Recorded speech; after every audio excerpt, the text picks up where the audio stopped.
All right, kiddos, it's Ryan at disruptarian.com, and today is the 15th of July, 2023. Today is time to separate the sheep from the goats, right?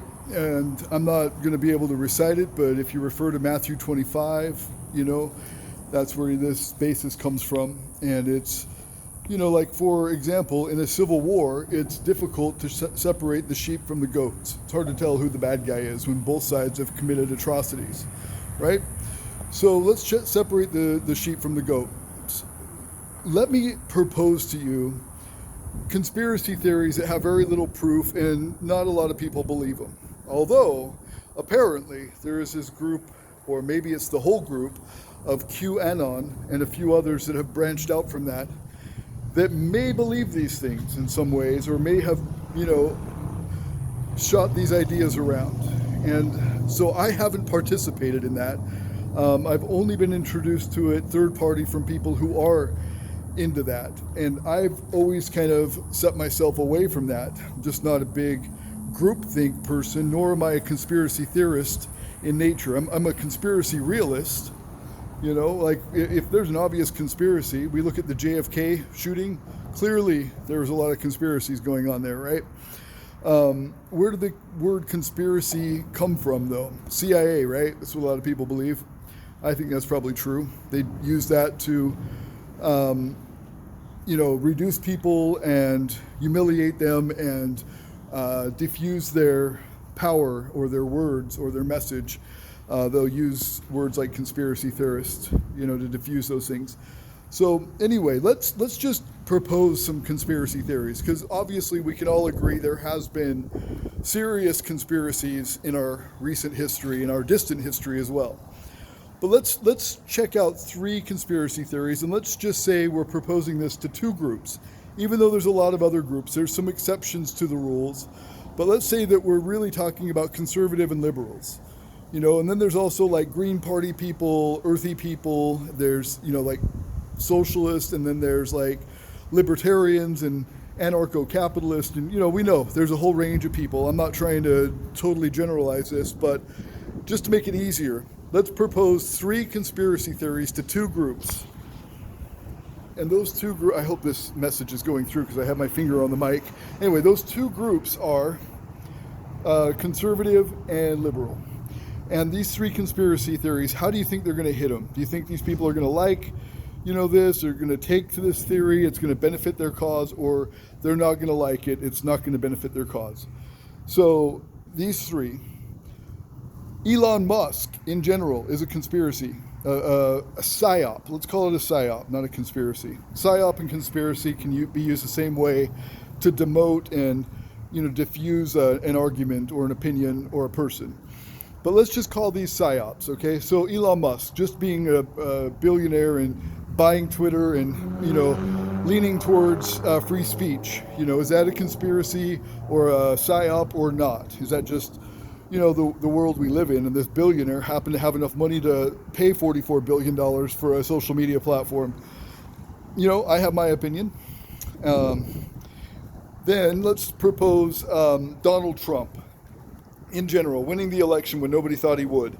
Everybody was against this. Everybody thought, even the people who supported him, thought there's no way in hell that he's going to win. The system is working against him. They're not going to allow it.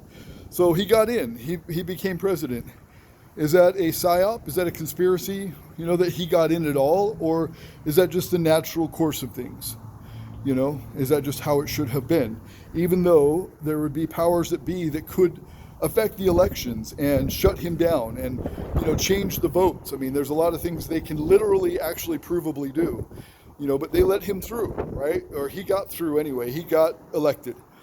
Conspiracy or not. And let's talk about Kyle Rittenhouse, right? He defended himself with his AR-15, killed two people, blew off the arm of another guy, was exonerated. They found him not guilty. A jury of his peers found him not guilty. PSYOP, conspiracy theory, what do we got here? Did that event really happen or not? Now, I know that like Lynn Wood, and there's a Navy SEAL guy, what the heck was his name, that kind of started exploiting Kyle. They got into his life. They took control of some things. They started exploiting the story, the person, the message. I get that. I'm not talking about that. I'm just talking about the event itself. Did that actually take place or not? Did Kyle actually defend himself? Did he actually kill 2 people and shoot another, blowing his bicep off like it showed in those videos? Or was it all just a big ruse, a big conspiracy to, get us to believe in liberty and self-defense? I don't know. So, I mean, who would that benefit? Who would those benefit? If Donald Trump was a psyop, would that, in the end, benefit conservatives or liberals? Would it benefit liberals for it to be a psyop? For it to really be a conspiracy and, like a fake event? It would probably boost their message if they could prove that it was, if they could be like, well, look, I've got this evidence and this evidence and this evidence, and the conservatives are working against us unethically and, whatever, and that's how this happened. That was a psyop. I think if they could make that an effective, articulated point, that would benefit them.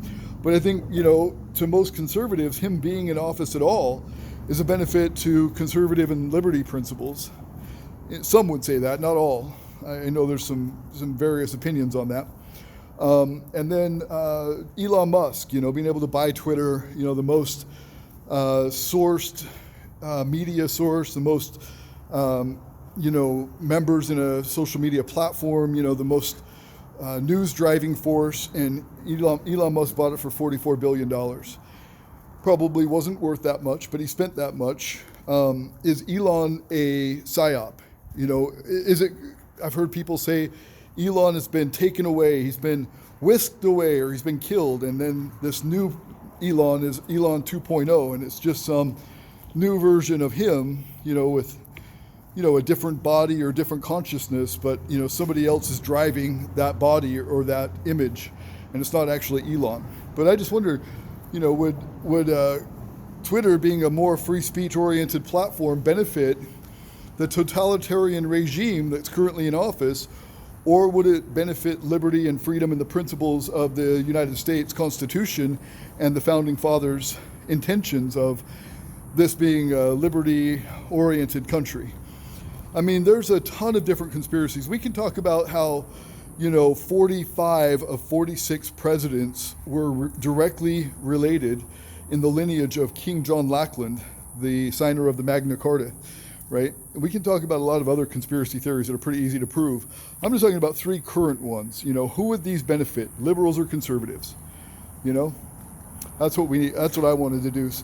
It just seems ridiculous. Like when I'm talking to a conservative who is a professed conservative, and they tell me that something like Kyle Rittenhouse was a psyop, and it was fake, and it was nefarious, and I'm like, well, who does that benefit? If we're talking about a totalitarian regime that made that all happen and, made sure he was exonerated, would that benefit the current regime who wants more gun control, more control in general, more socialism, more financial power over us?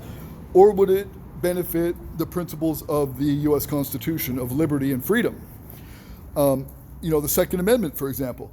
I don't think that what happened with Kyle Rittenhouse could possibly benefit the totalitarian regime in office right now.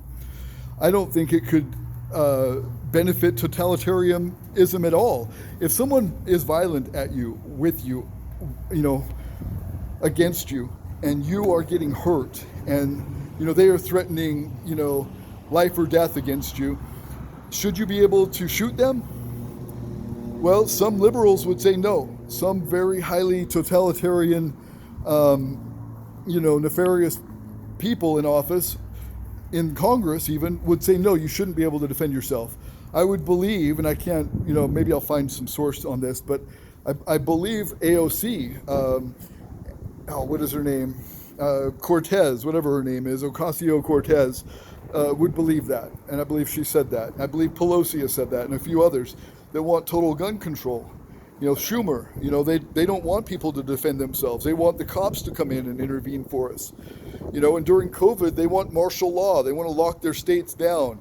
They want to keep everybody in their houses. They want to make sure everybody's safe.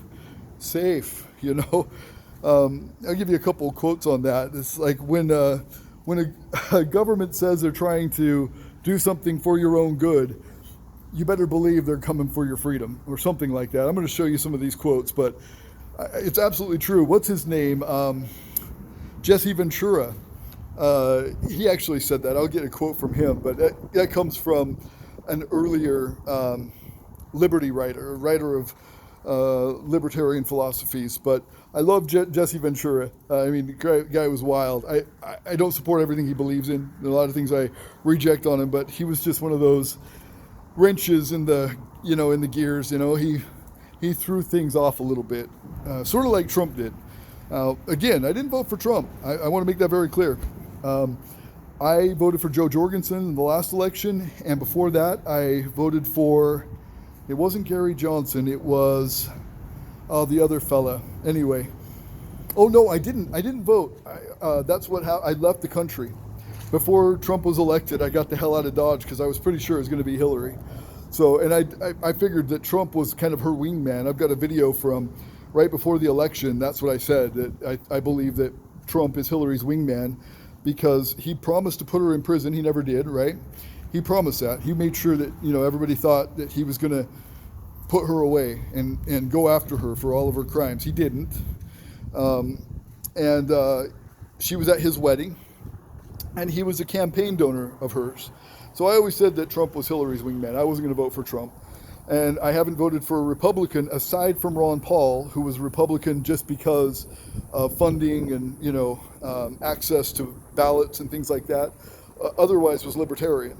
He ran under a Republican flag, was reelected for 31 years in Texas to Congress, but, ran as Republican even though he was libertarian, because Republicanism is as close to libertarianism as any of the major parties are, as far as I estimate.